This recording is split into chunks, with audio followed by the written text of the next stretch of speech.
Good evening, treasure seekers. This is Blake coming to you live from New Mexico, and joining me, as always, from Washington State, it's Bryn and Cody. How's it going, guys?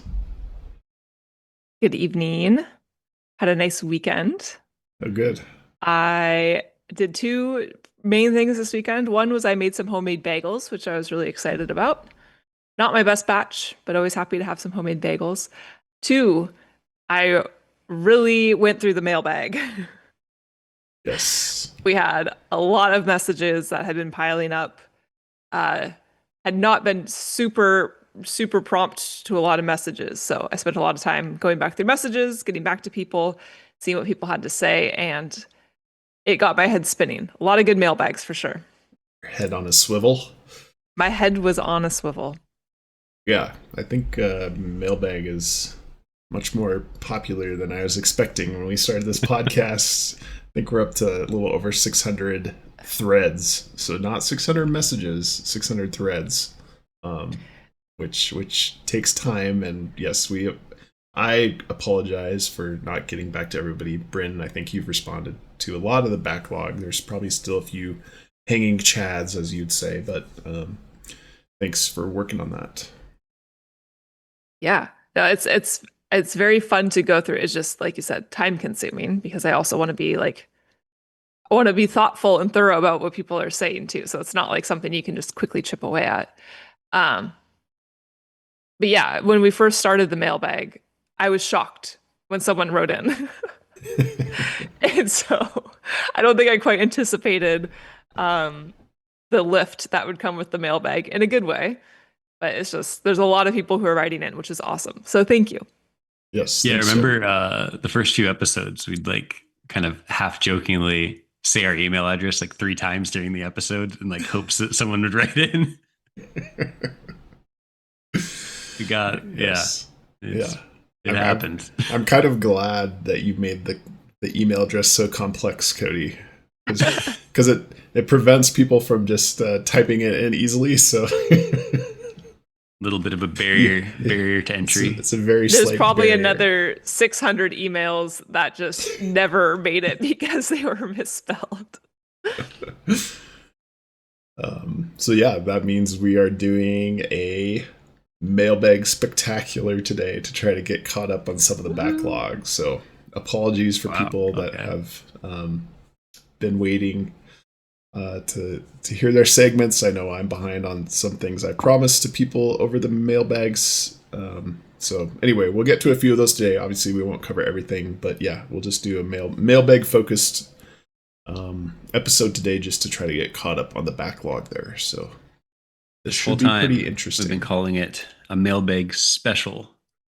Behind the scenes, talking amongst ourselves in mailbag special, like just called an audible last second. Sorry. And now it's a mailbag spectacular. My bad. Just walking thesaurus over here. The way you always talked about it as like this is going to be a lesser than episode. It will certainly not be. I think I pitched the mailbag special because as I was getting caught up on these emails, I was getting so enthused about what people were saying, whether it be like things I really want to look into. I think really creative ways of thinking, just a lot of things that as I've been stuck, really specifically in the Pokemon box, doing my own thing. Like this has kind of gotten me out of my routine and thinking in new ways. And so I think it's very valuable to share these ideas that people have sent in and kind of get our discussion and get other people thinking as well, because I think that's what's most valuable that we can contribute is just new perspectives as people are deep in their hunts at this point. Yeah, getting out of the rut. If you're stuck going down a certain path, listening to some of these new ideas I think is extremely valuable, as I've mentioned before. So cool. Yeah, and you know, Discord just goes by so fast. It's really hard to nail down topics and discussions there, and having the mailbag as a longer form way for people to message, I think is super healthy. So I like it. I like it a lot. So, shall we dive right into the mailbag? Yes. Mailbag. We've got mail.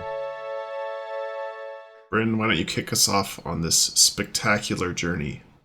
I will.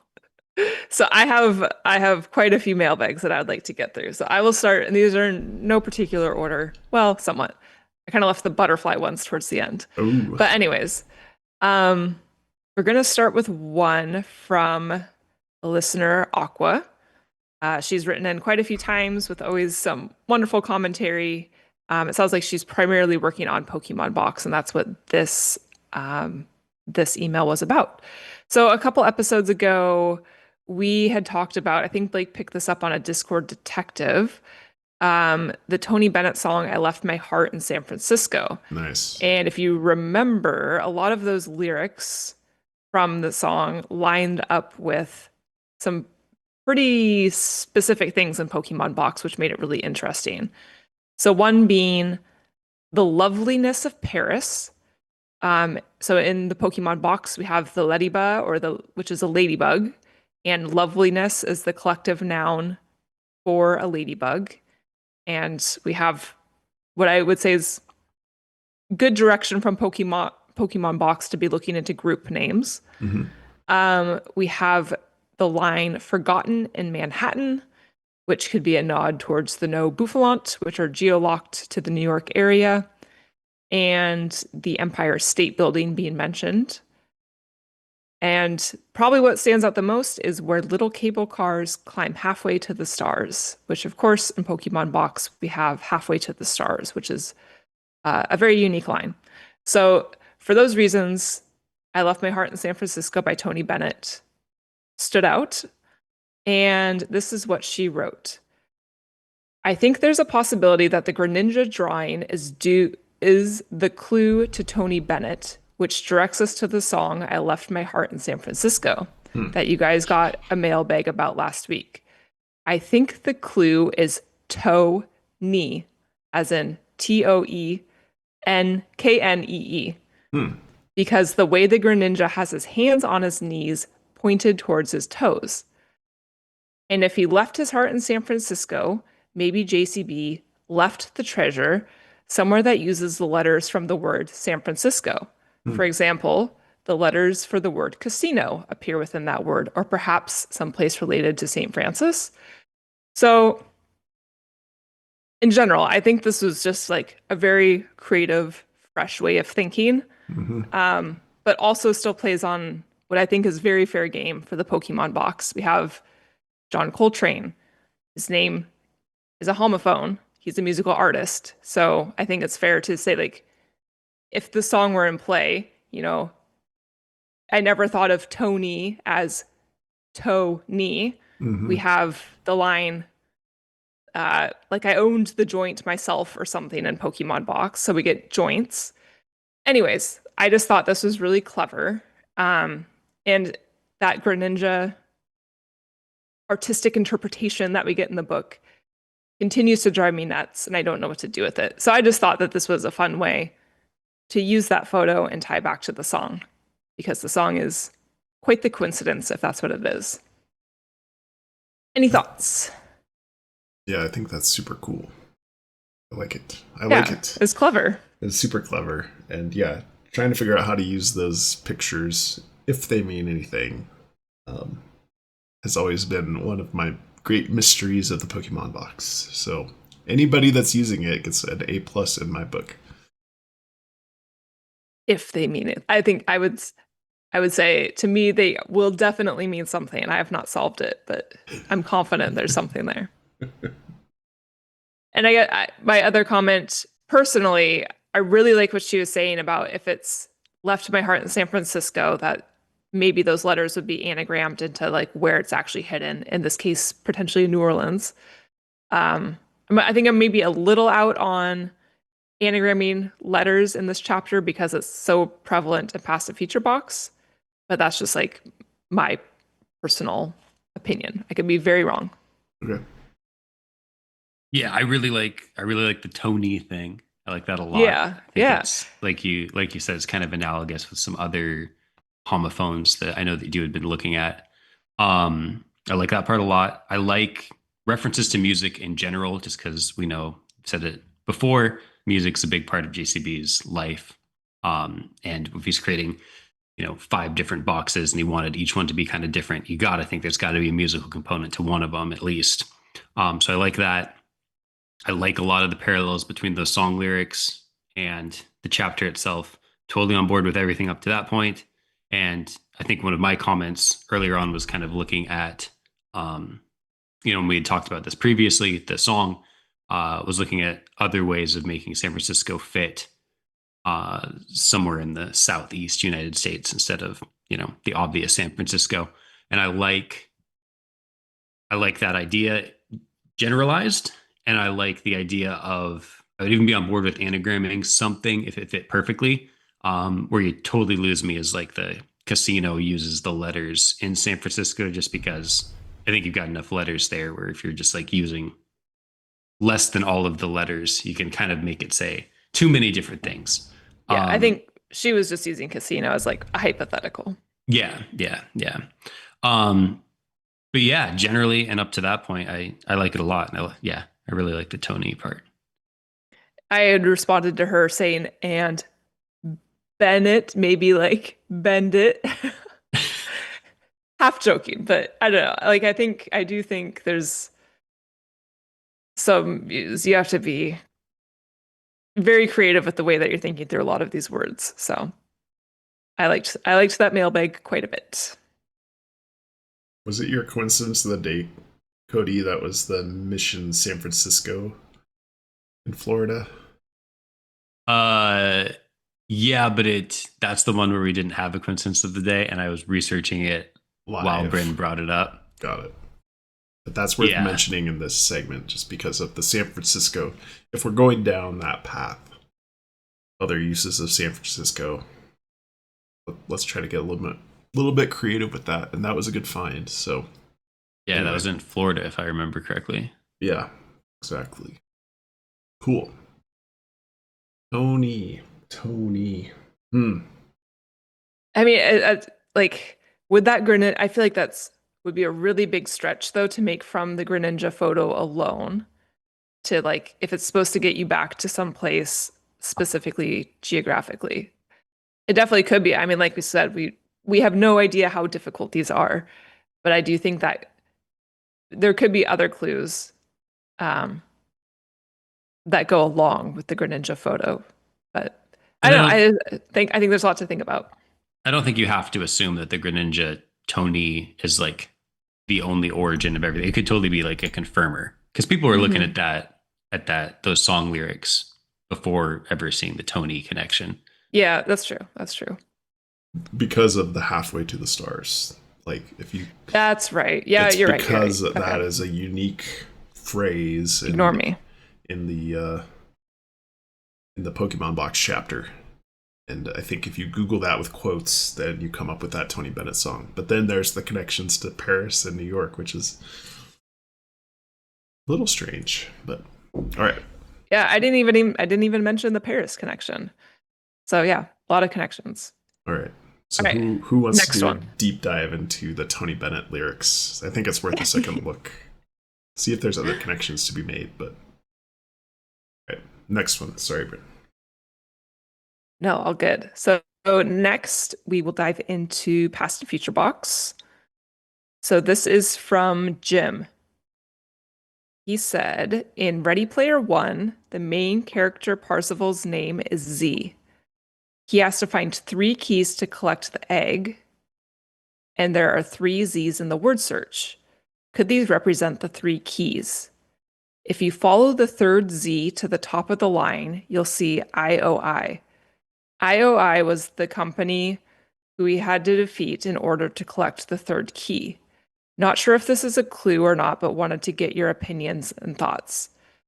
There's a part B here too, but I wanted to kind of present this first as a whole thought. Yeah, that is a great thought. That's something that's always been a mystery to me, I think, the Z's in the word search, because they form this little triangle if you were to make a line of them.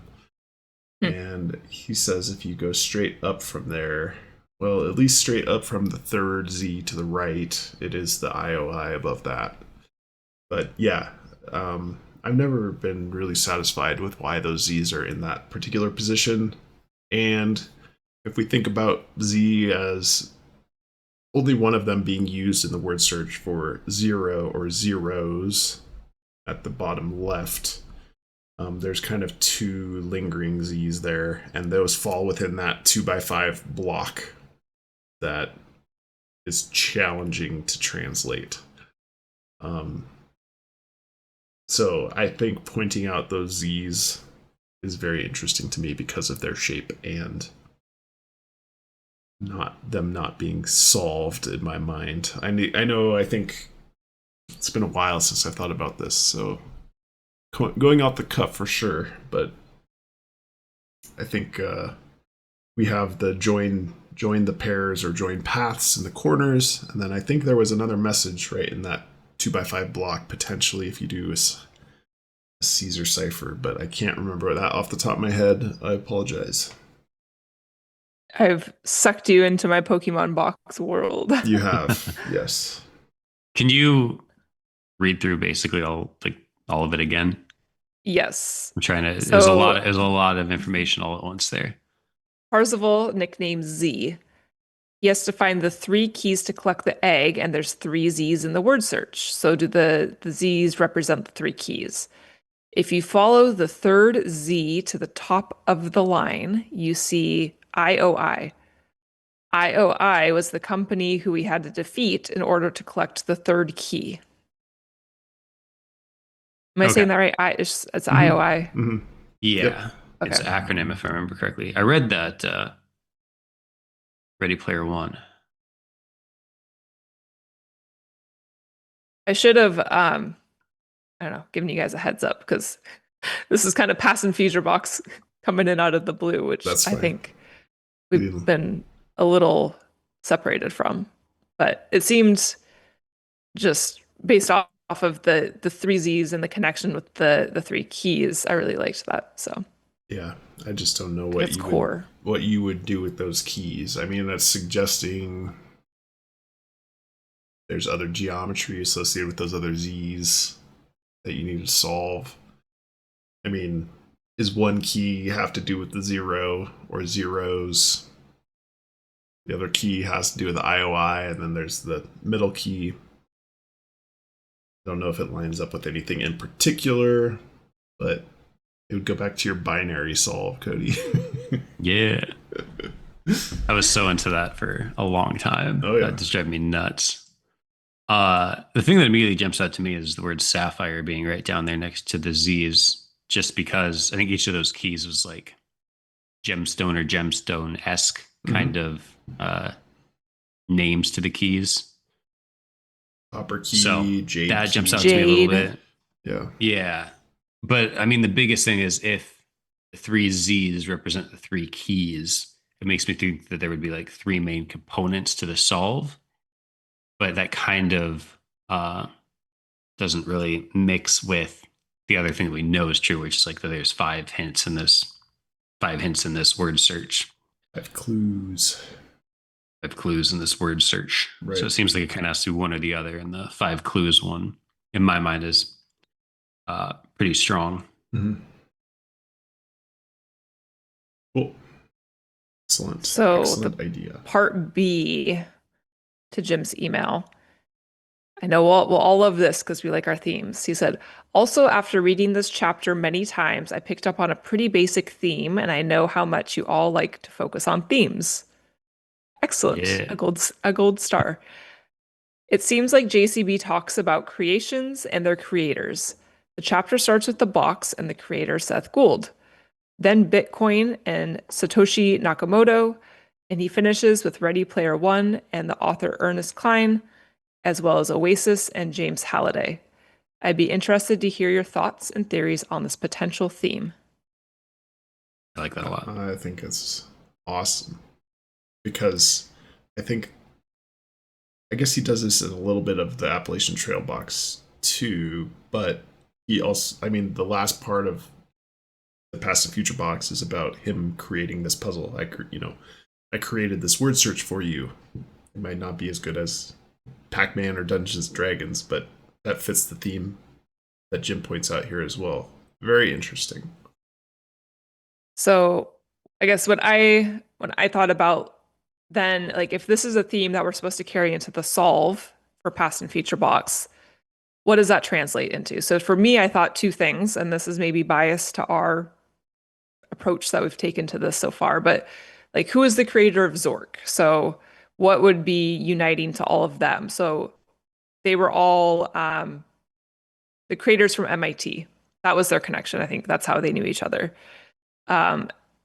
Or we have then Zork was based off of Colossal Cave Adventure, and that creator was Will Crowther, which I know we talked about in our deep dive episode on Past and Future Box. And so if we think about him as a creator, like he built Colossal Cave Adventure based off of Mammoth Cave, Dungeons and Dragons.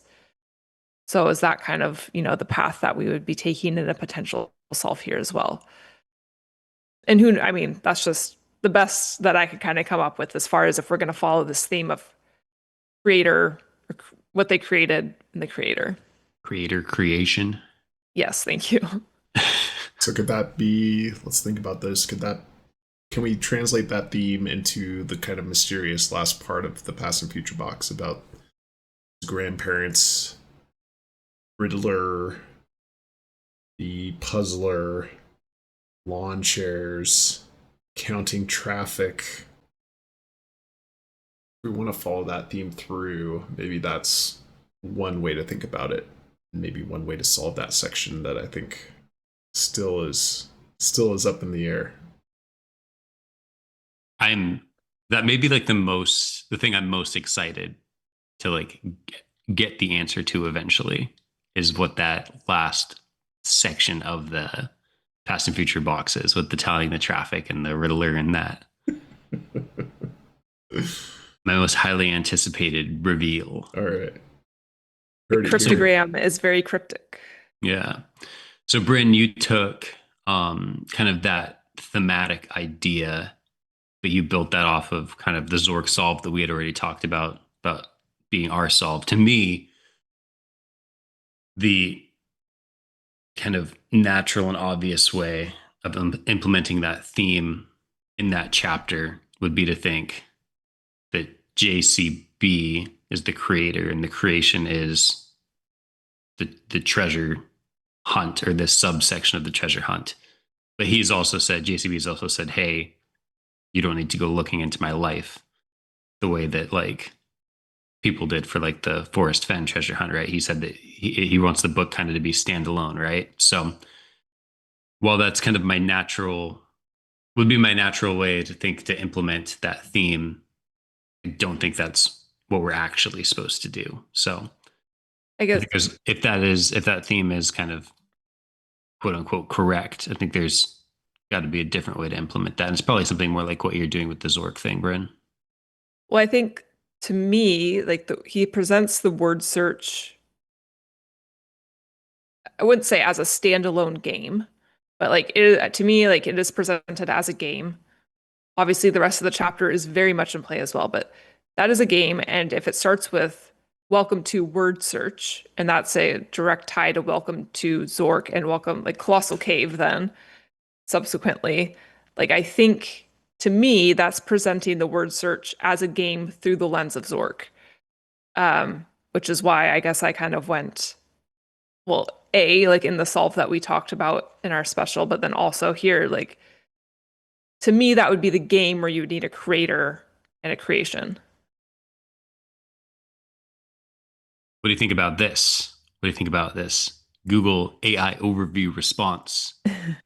The word search puzzle, as we know it today, was invented by Norman E. Guybat in 1968. He published it in his small publication called the Sellenby Digest in Norman, Oklahoma.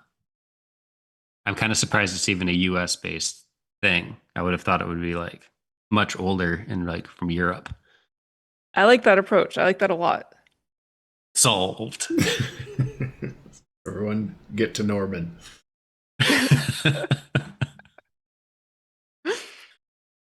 Huh. That's a great email. Very interesting.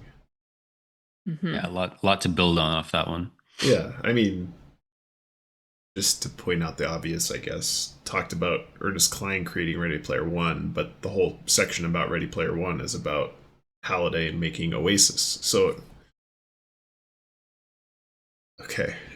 Ooh, Yeah, I got a little tingle. Gotta think about this more. Now I'm upset because this email is going to pull Blake back away from Pokemon Box. That's good. Who invented the cryptogram, Cody? I'm sure that's got to be pre-US, right? That's got to be like ancient. I don't know. Give it a quick Google. Yeah, sorry, Brandon, you were saying something. No, but I think I guarantee you. I think what I liked about Jim's theme connection here is it seems so obvious when it's presented to you. And to me, I know I've said this before, that is what makes a good solve, is I think at face value, these are all very complex, but I think once the solves are revealed to us, it's going to feel very obvious and going to be like, this was under my nose the entire time. And it's the little nuances of how clever it is that makes it difficult. So that's what would be a satisfying solve to me. 1900 BC. Okay. Not solved. I knew it. Call me a historian. You're a language expert and historian, Cody. Cool. Next message. Next one. I think this should be pretty quick. Okay, so this is about UV lights, and this is from Lewis. Okay, the purple, pink, and white candles that are mentioned in chapter 9 are referencing a dual wavelength black light. This is also what JCB is talking about when he mentions going out there at the, quote, appropriate time, end quote, and, quote, eliminating every other possible light source, end quote. Chapter 9 is a very heavy, boots-on-the-ground chapter. Most cheap black lights only have one bulb. Dual wavelength black lights that emit both 365 and 395 black light will typically have 3 bulbs that appear to be purple, pink, and white. So a little context here. So him or his team, their group, believes that there's like layers to the solve. You kind of have to solve one thing at a time. And they think one layer is having to reveal something with UV light as part of your boots on the ground. Huh. And so he also provided a picture of their UV light with the 3 bulbs, which you can see, I would say very distinct, like a purple and white. The pink, maybe kind of purplish as well, but they have the 3 distinct bulbs. I am certainly not a UV light expert. So I've looked at different UV lights online. I see ones like that we have, what he's talking about, where you have a bunch of only purple lights. I've seen what he calls dual wavelength black lights that just have 2 lights, just the pink and purple. So anyways, I guess I don't know really how to fact check this, or I haven't done the extensive fact checking, but I will say the picture that he provided seems to confirm this, and ultimately it gives purpose to the pink, purple, and white candles. Mm-hmm. Can you read the quote? Thoughts? Can you read the quote again about the turn off all the other lights? Or I kind of glazed over.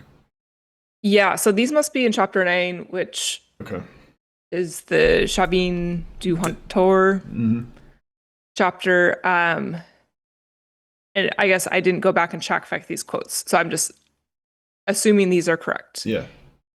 He mentions going out there at the, quote, appropriate time and eliminating every other possible light source.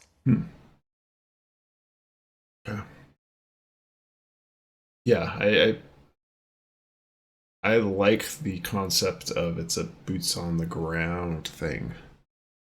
That's very interesting to me for a use of the UV light, whether it be a natural phenomenon or something that's hidden out there, which would be really interesting. I've never thought about that before. That I feel like I know there was controversy with a blaze and forest fence hunt, right? That was eliminated after a certain period of time. So it's hard to imagine that there would be physical clues out there that are not just natural.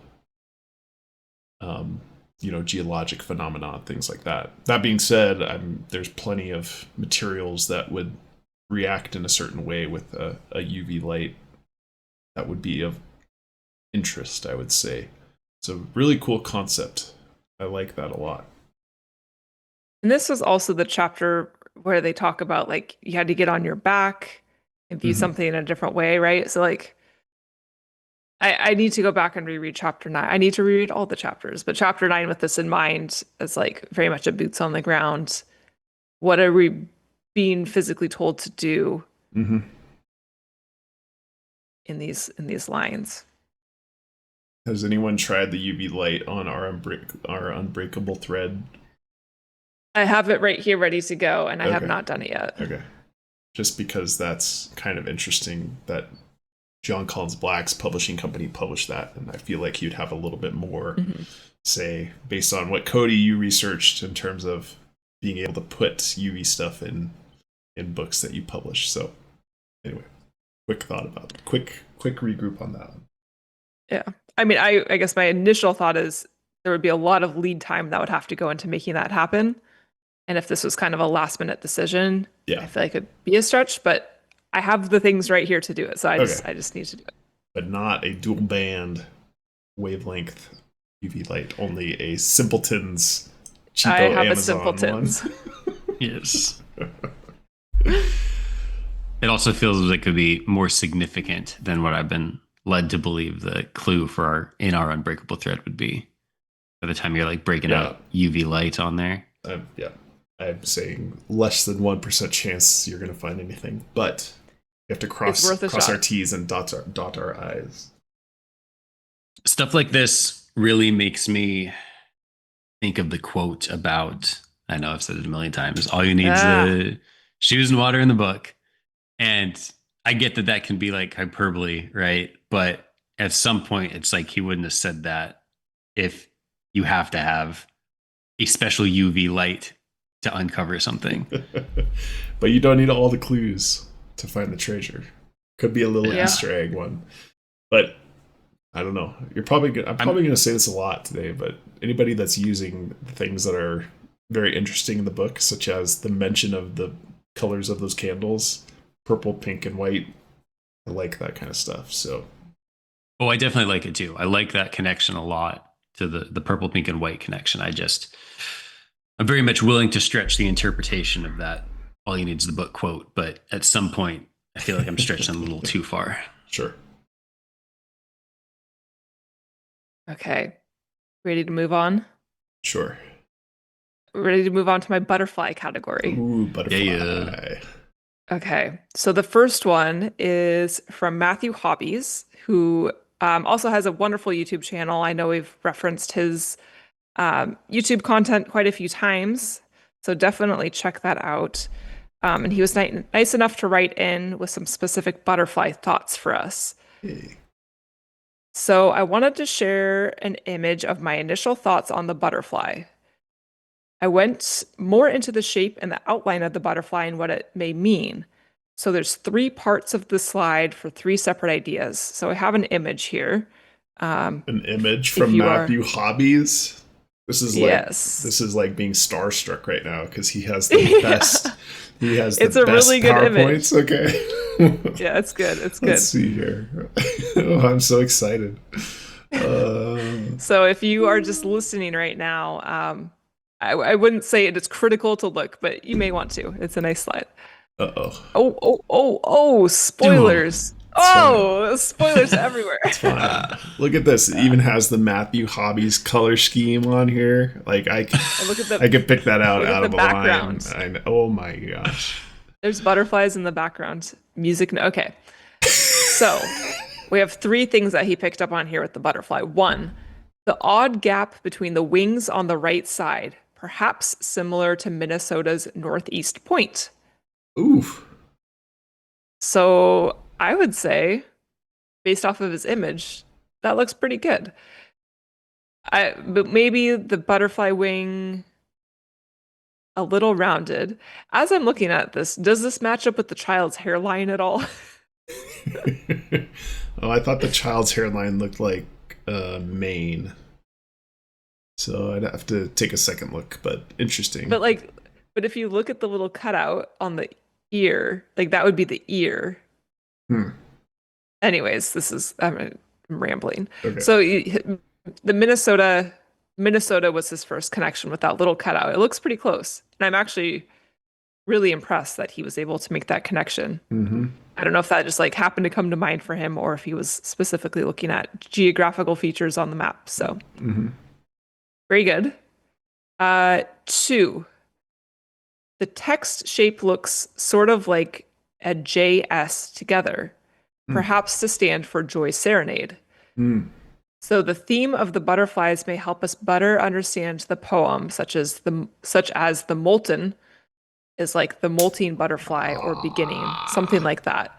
Other possible connections too, but I like the idea it is to help with Joy's Serenade.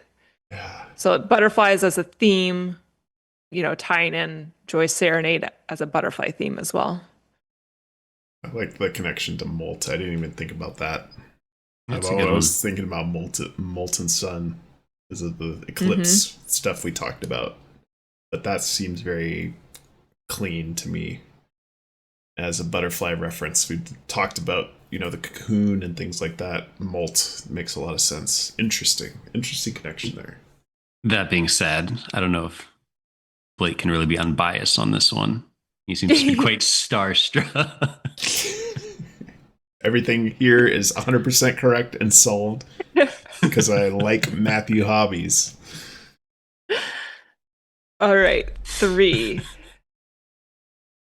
The letter shapes could be a partial match to a F-hole shape of the violin. I know some about music, but not very familiar with the shaping of the wooden instruments or the nuances of sound it can change. Would be a fun rabbit hole to check out, though. The upper wing and the lower wing made me somewhat interested in it. So I will say this is the very first thing that came to mind to me when we specifically looked at these little butterfly wing markings. And I guess I kind of dismissed it because it didn't look super exact to me. But now that Matthew Hopi says it, I kind of like it. I'm back in. Interesting. So again, if you're just listening, feel free to jump onto YouTube later and take a look at these visuals. Cool. I think the second one's my favorite, and I really like the molt connection there. Yeah. And then I also agree in relative to the second one there with the JS. I can't remember if we had talked about this before, but that like JS or whatever it is pattern on the lower wing seems like there's probably a better word than out of place, but they very much stand out relative to the rest of the butterfly, which itself stands out relative to the rest of all the other artwork in the book. Yeah. Cool. Well, yes, I am a little starstruck. This was a nice surprise. Get some content from Matthew Hobbies. You gonna print this one out and hang it on your wall, Blake? Maybe put on my fridge. Okay. All right. Moving Awesome. on to another butterfly connection. This is from Johnathan. One interesting connection between TTI says if the butterfly in our unbreakable thread is indeed a clue, and the original Forest Fen hunt is on the last page of the epilogue of the Forest Fens, The Thrill of the Chase. That was just a mouthful. So he's referencing if the butterfly is indeed a clue, he thinks it could be referencing content in the epilogue of Forest Fen, The Thrill of the Chase. On that page 147 in my copy, butterflies are mentioned.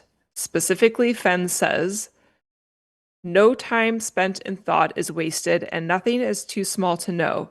So one should not let knowing a little bit be a substitute for learning more. The aspirations of youth grow weak where they languish on the shelves of patience, and some of the things I've enjoyed the most in my life have come from the smallest voices. That a butterfly is really a flutterby is one example. So I was really excited to hear this because we've said many times before, like we were not involved with the Forest Fun Hunt at a very high level. We were aware with it and tracked it a bit, but we were not in the weeds of the thrill of the chase. We would definitely not have been aware that there was a butterfly connection at the end here. So maybe a little coincidental that this is in the epilogue, maybe somewhat similar to Joyce's Serenade. I don't know. But I thought it was worth noting that there was a parallel here because from what it sounds like, people have picked up on quite a few parallels between the thrill of the chase and there's treasure inside. And because there's a flutter of excitement in Joy's Serenade, the flutter by now in the back of Thrill of the Chase. I don't know. Can I be Cody for a second? All you need What's is that supposed to mean? All you need is a book and boots and water. It's different. That's different. That's different. Oh yeah. I mean connections it can be stretched. I think it would be fair to stretch that to you need to reference other readily available works of literature. That's different to me than I need a specialized physical instrument. Got it. Yeah. I certainly Cody rant. Certainly have argued for Jon Collins-Black doesn't provide a US map in the book, right? So yeah, of course there's things that you need to be able to reference outside of the book, but okay, that's a fair differentiator, I would say. Referencing readily accessible literature. Yeah, I would say if it's something you can come up with an internet connection, that it's fair game in relation to that quote. But if you have to start like purchasing physical things, that's when it gets a little questionable in my mind. Such as a nice yeah, the red filter for my Pokemon box. Ruby red eyes. At least you didn't buy the cylindrical mirror. Like no, the cylindrical mirror is awesome. I still like it. Yeah. All right. Fair enough. Okay. Ready to move on. This one was sent to us by 3 people. So you know it's good. 3 independent people? Okay. 3 independent emails saying the same thing. So this was sent to us by one anonymous sender, and then we had Chet and Katie also wrote in. And I will read one excerpt from an email. Each species of butterflies has specific plants that their caterpillars can eat. These are called host plants. I'm not an expert, but my understanding is that most butterflies have a handful of plants that their caterpillars can eat. However, the monarch caterpillar can survive on only one type of plant, milkweed. And if you'll remember, I think it was last episode, Cody went through and he was looking for instances of butterfly in the book and was very surprised that butterflies aren't mentioned outright. However, he said it's really strange that the word milk is used. I can't remember how many times. It's like 3 or 4 times, which does seem odd. Like, why is milk being mentioned? So is this a coincidence? Or are we getting another butterfly connection here with milk? Cody? Well, I said milkweed at the same time because I'd also seen that in my research and kind of mentally noted it, but didn't really think it was going anywhere. But now that 3 other people are calling it out, I just, it gets me a little bit excited about it again. Yeah, I mean, where that takes us, I don't know. I mean, the idea of host plants, maybe there's something there. I mean, if it's specific to the caterpillar, like, I don't know. There's a lot of different routes you could take it. I can't tell you how excited I would be if one of my kind of weird ones ends up being like part of an actual solve. I know like the instances of the word milk in the book was one. And I had the like Chinese food one early on. Like, I feel like there's a lot of references to Chinese food in this chapter. I would love it if one of those ended up being even just a small portion of just like, yes, that's what you were supposed to find. That's awesome. I'm rooting for you, Cody. Thank you. Either the milk connection or the song that you made. Oh gosh. Oh boy. So one other little nugget that as I was like writing this out in my document, I noticed, so it seems like there's a lot that seems specific to specifically monarch butterflies, and monarch has arch is in the word. And I know that comes into play throughout There's Treasure Inside as well. So likely just a coincidence, but I wanted to throw it out there. Just because it's there, I think it's worth noting. Arch. I mean, my mind immediately goes to St. Louis. Are there other? It's the St. Louis Arch. Are there other arch connections then? Was it in what was the chapter?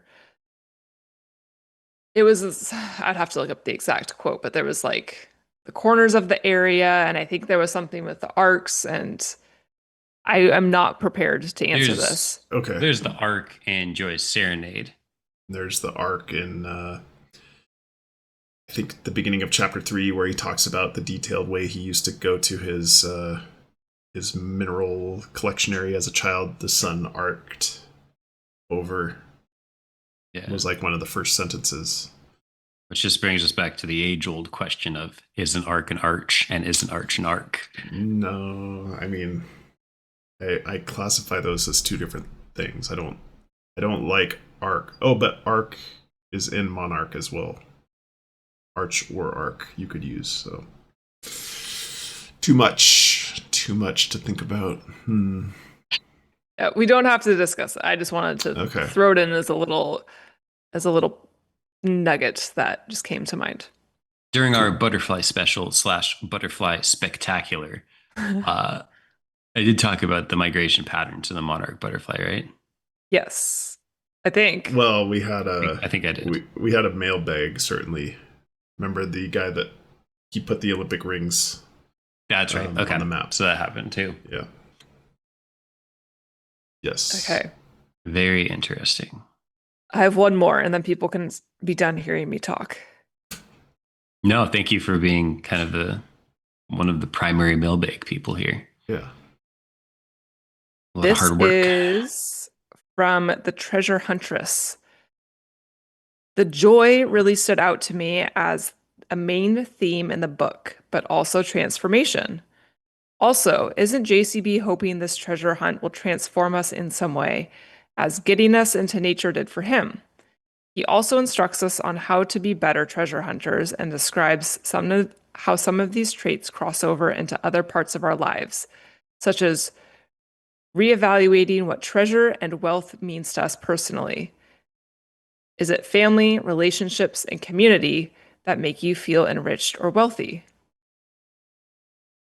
The Hopi culture sustained itself with a community of tradition through difficult times. So I find it interesting, maybe more than a coincidence, that in this chapter, he mentions our unbreakable thread where the butterfly can be found. And also on this page opposite the Hopi calendar, 4th paragraph, he writes, it illuminates the unbreakable thread that not only binds generations together, but interweaves us all. And I'm realizing here, I totally left something out. But anyways, can you pull up that image that I sent to you? Yes. This I should have shown you first before reading this. Okay, let's see. So the treasure huntress found that this is, so if you're just listening and you don't have the image in front of you, this is a summary of common Hopi symbols. So the symbol, being a butterfly, means transformation and joy.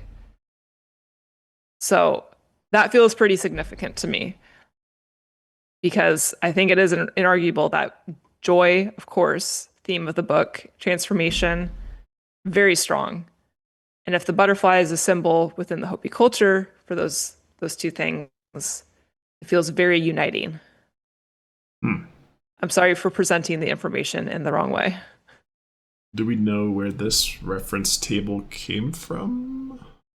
I don't. I did a reverse image search and I didn't see it. So I guess I'm not sure specifically what this is referencing. Okay.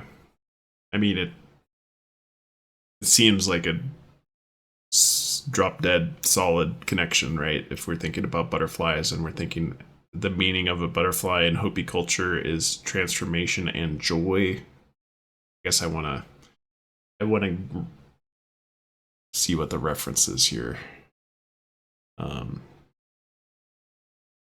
Transformation and joy, the butterfly, and then there's the part in chapter 8 that says a note about Hopi culture. That's multiple pages. Like, seems like a smoking hot one.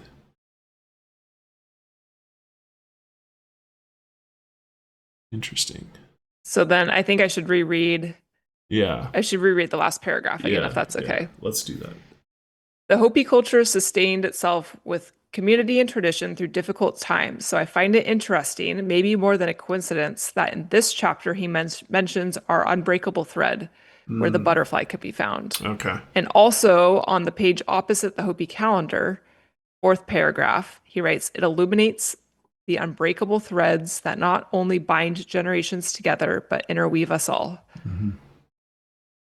Yeah. So she's saying like there's a direct reference in theory here that this is a butterfly connection to the unbreakable thread. Yeah. I mean, that would make a lot of sense, and that would make a lot of sense that the clue would be associated with the chapter he mentions, Our Unbreakable Thread, the book. And we saw the Hopi petroglyph sent to us by Patch last week. And if this table is true, that the symbol butterfly means transformation and joy, and the cultural significance represents personal and communal growth, I mean, this is right on. Yeah. Right I guess, on theme.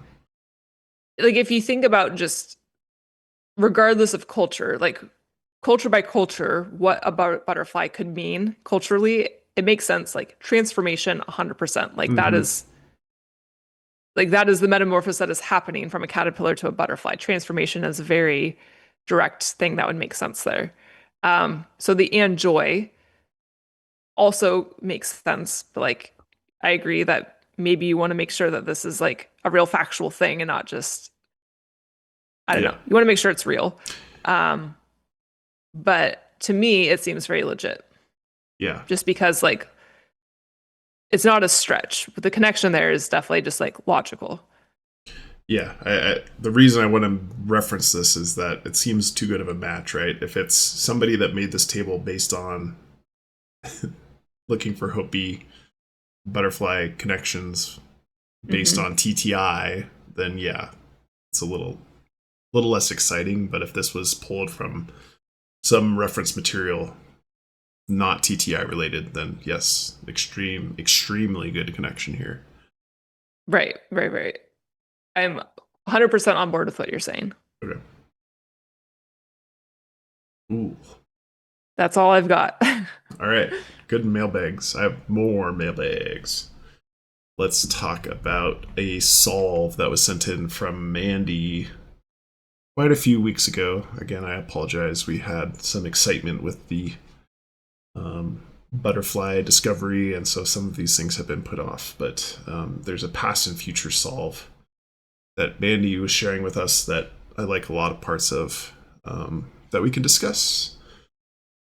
So Mandi was one person that had sent in some information about why there's Ohio connections. I also have neglected my promise of making a PowerPoint that talks about Ohio past and future box connections and all the clues that lead people towards Ohio as a potential solve location. So maybe I will work on that this week, hopefully, and get that out to everybody. Mandi says, I have a solve and I've hiked it 3 times now, still empty-handed, so now I'm ready to share. Obviously, if someone finds it with this solve, not to forget about me, Mandi. don't forget about Mandi if you find this based on these clues. Here it goes. 1972, and the moon coin led me to the Air and Space Museum. I then took a stretch and looked into the future of this museum, which with some research would lead you to the Women's Air and Space Museum in Cleveland, Ohio, which sits next to the Rock and Roll Hall of Fame. The rock in the riddle, in the cryptogram. Rams is a word is in the word search, which isn't a common one that people use, Rams, but that is in there. The LA Rams used to be the Cleveland Rams, and with this information can be found at the Pro Football Hall of Fame in Canton, Ohio. The field in the riddle as in football field. While you're making this line, you will notice that there is a Strongsville, Ohio. Strong in the riddle. And in Strongsville, there is only one stream, Mill Run Stream. Stream in the riddle. My next idea was to take the angle. So let's pause there, because this is very different thinking, which is why I like getting solves in the email box. This is very different thinking because she's using the cryptogram as kind of a zoomed out picture or map, instead of, I think my thinking, and probably a lot of other people's thinking, is the cryptogram as the boots on the ground part, right? Mm-hmm. So I like this because it's a little different way of thinking, as everybody's mentioned here tonight.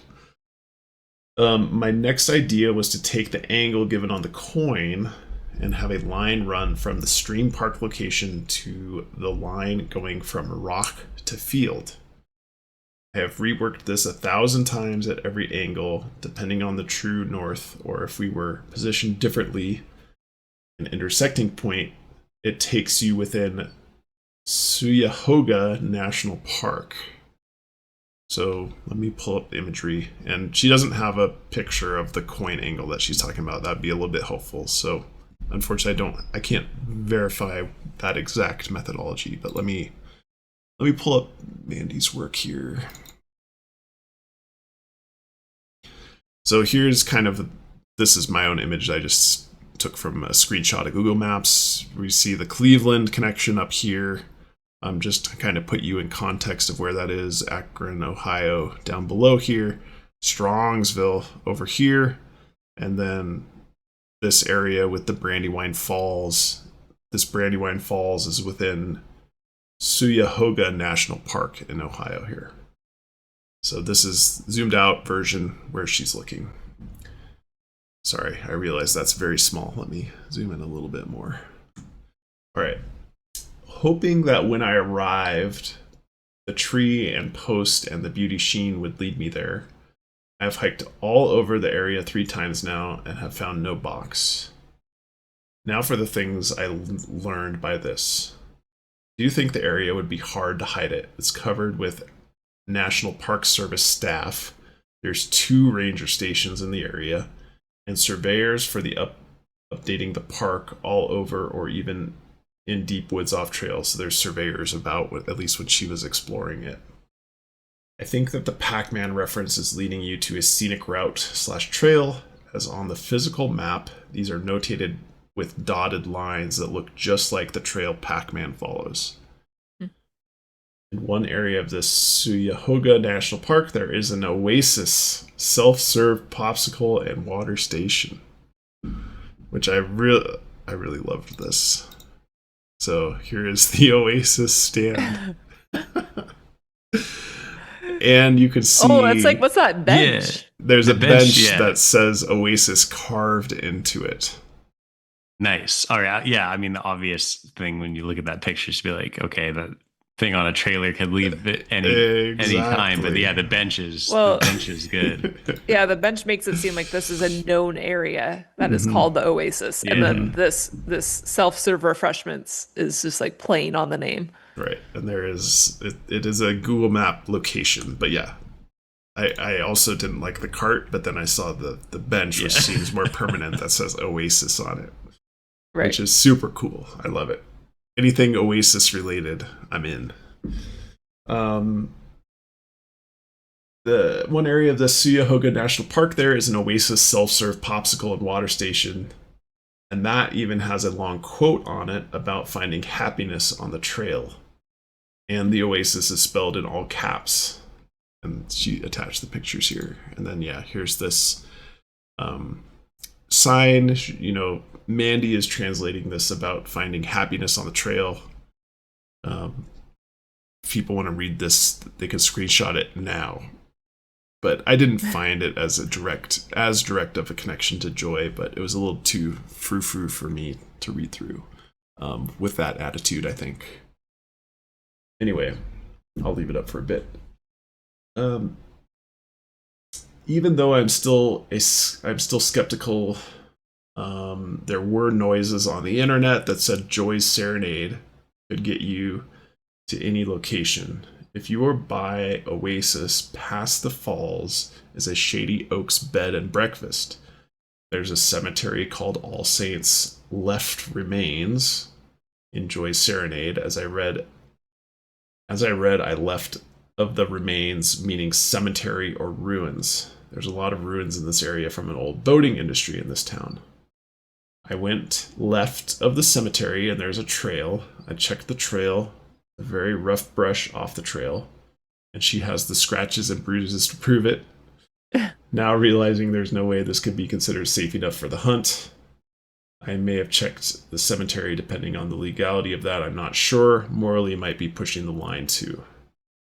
The falls area, the trail on the outer side of the Oasis. I also walked long portions of both the Ohio Erie Canal Town Path and Buckeye Trail throughout the national park, still no dice. Then, while camping out in a hotel room that night, pulling ticks off me, I glanced at the map and found a playground across the street from the cemetery, and the reviews mentioned how heavily monitored it was with cameras for being in such an upscale area, made me think a playground would definitely be a childhood nostalgia to anybody, and it would just be on the outskirts of the legal question of a national park. Could he be possibly hiding some in plain sight, but no luck there either. So Mandi says, so maybe I could pick your brain because past and future box is living in my head rent free. I'm pretty sure it's giving me a tad bit of confirmation bias now. Attached pics are the Oasis stand and the other images that we saw.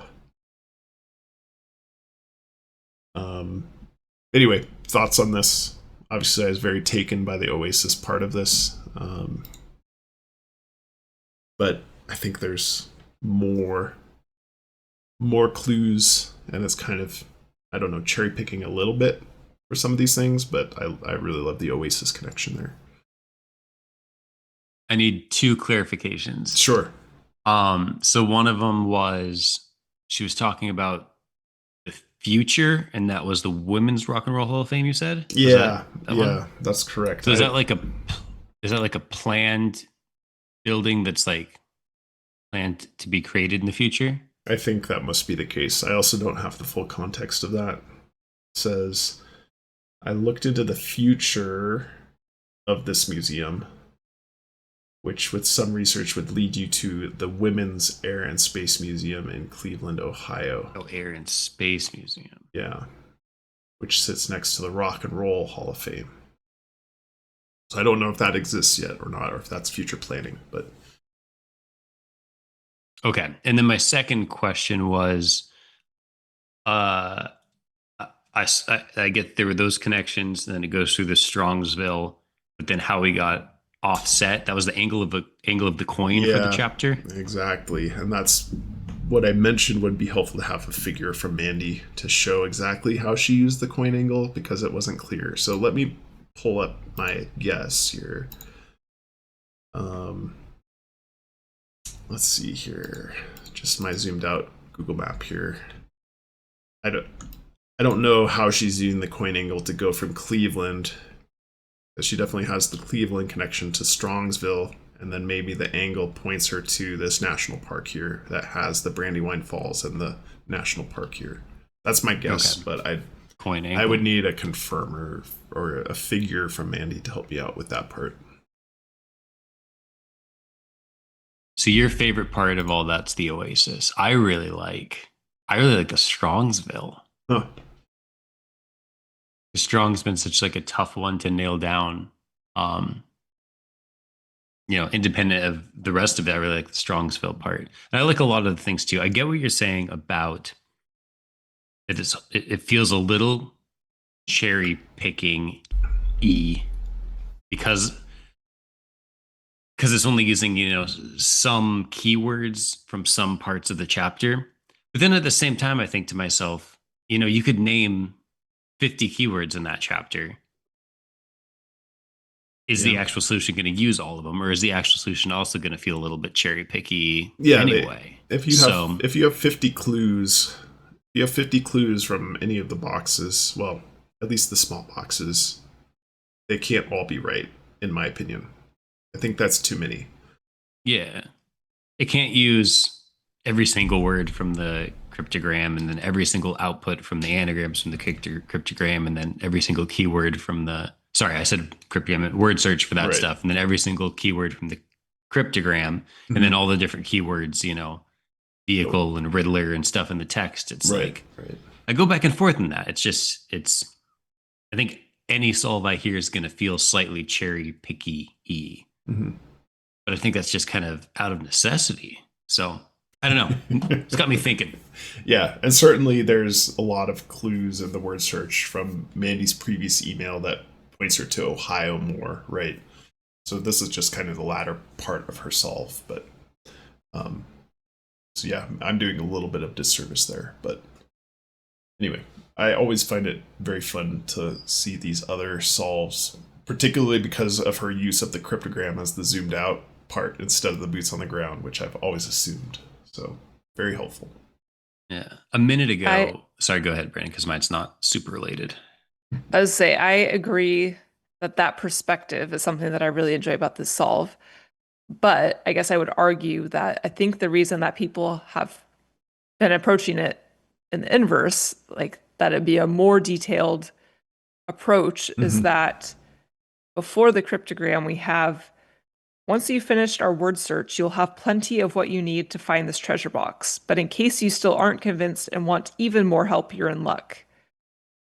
So it's like the cryptogram is almost supposed to be the confirmer or additional details, but that you wouldn't need it to exclusively find the box. And so I think because of that, I would have a hard time using that as like the fundamental geometry of how I'm utilizing a map. I want to really like it because the idea of like from to from to from, I really like that idea of like connecting on a map. And maybe that could still be what it is if you were to kind of take a smaller scale approach in a smaller area as a confirmer, or a more refined area that you're looking into.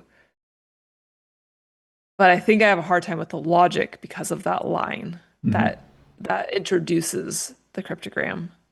I've been reading that line the same way, but I think that an argument could definitely be made that we're choosing to read it that way.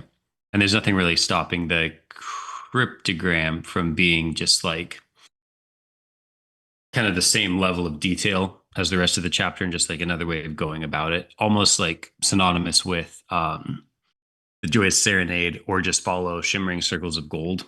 Kind of like we kind of are thinking that as like the same level as the rest of Joyous Serenade, not like a level down where it's all of a sudden the boots on the ground thing. I think you could interpret that line the same way if you wanted to, and we've just been choosing to interpret it differently. I will say, I think the most underrated line and clue of Past and Future Box.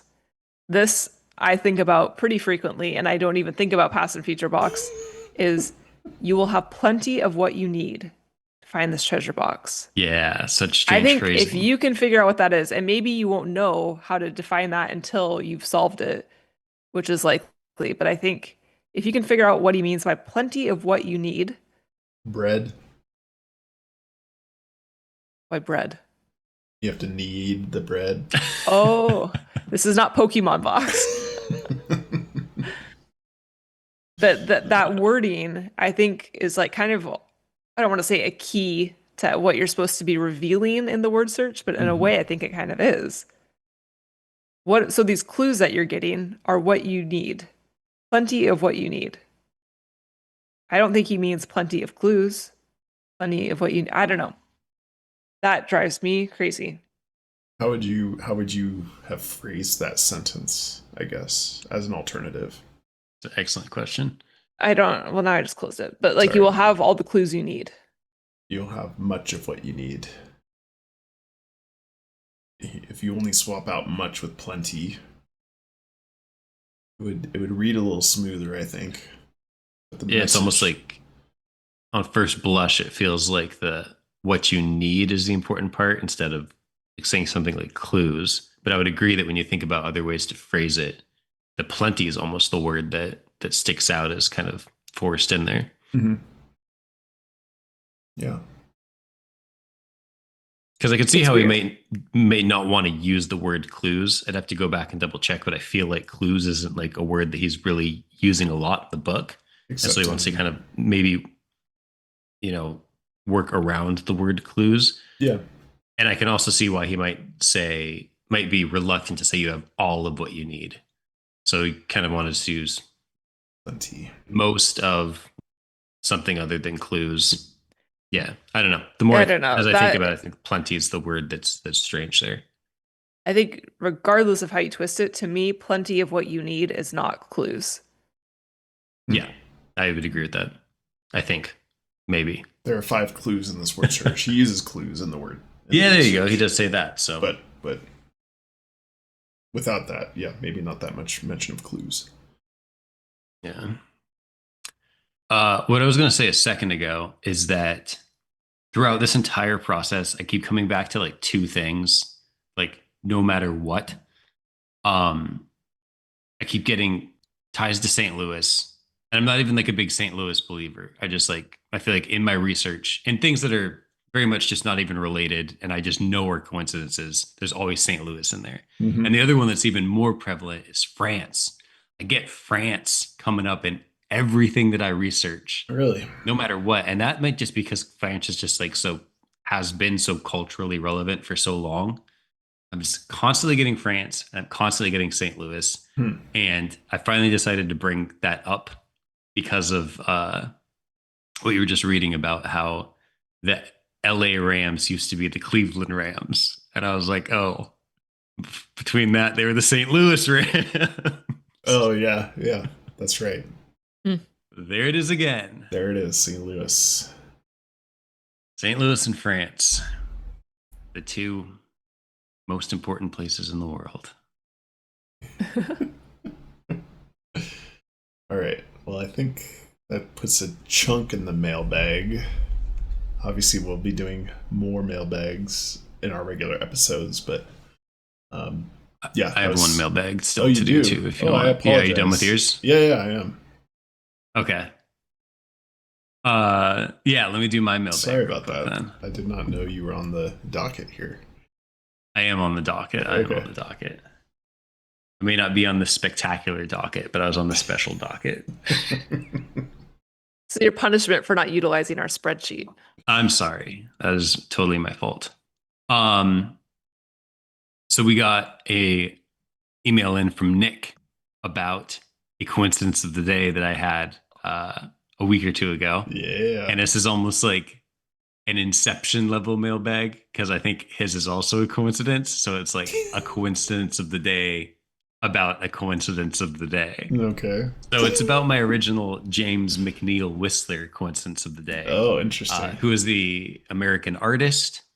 And I thought it was interesting for 2 reasons. One is that the quote that I think I read last time is that he found a parallel between painting and music and entitled many of his paintings Arrangements, Harmonies, and Nocturnes, emphasizing the primacy of tonal harmony.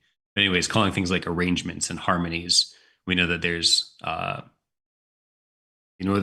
obviously art references in the book and music references in the book, and specifically like harmonies and stuff like that. And so having someone who's kind of known for tying those 2 together, I thought was interesting. And then the even bigger thing was that he had this special little monogram signature that was his initials that looked like a butterfly with a bee stinger. Mm-hmm. So, be on a pistol. My favorite. Your favorite. And then obviously the butterfly, what we think is like the JCB monogram that looks like a butterfly. So that was the big coincidental tie there. So Nick wrote in that James McNeill Whistler's father is named George Washington Whistler, which is even another coincidence. We've got multiple George Washington ties in the book as well. We got the whole chapter about his jelly glass. And then we've got, he's one of the ones that's named kind of in the first page introduction when JCB's talking about like some of the big names in the book. That's right. Just another kind of cool coincidence there. And so I like that one. And then George Washington Whistler, written you may like this, was an American civil engineer best known for building steam locomotives and railroads. He's credited with introducing the steam whistle to American locomotives. Huh. We got Very some train stuff we're working on. So I thought that was cool too. And that was, like I said, kind of a little inception coincidence of the day about a coincidence of the day. So very nice. I like it. George Solved. Washington Whistler. Huh. Awesome. Awesome find. All right. That is a mailbag episode. Thanks, everybody. Keep the emails coming. We try to keep up between the team here. So apologies if it takes us a while to get to them, but we do mailbags and also try to work on our own solves too. So sometimes it's a bit overwhelming. So try to keep up. Appreciate all the mails. Keep them coming. If you got ideas and willing to share, let us know. If you have ideas and want to keep them confidential, we do that too. No problem. All right. Any parting thoughts, or should we log off? That is a spectacular. Yeah, that was good. I liked that. There's a lot to get excited about there, and it's kind of reinvigorated me a little bit hearing some new ideas because we talk about, we're making progress, but still, it's kind of a lot of the same type of stuff and same type of thinking. So I'm excited to hear some new perspectives, and it's got me invigorated. All right. Have a good night, everybody.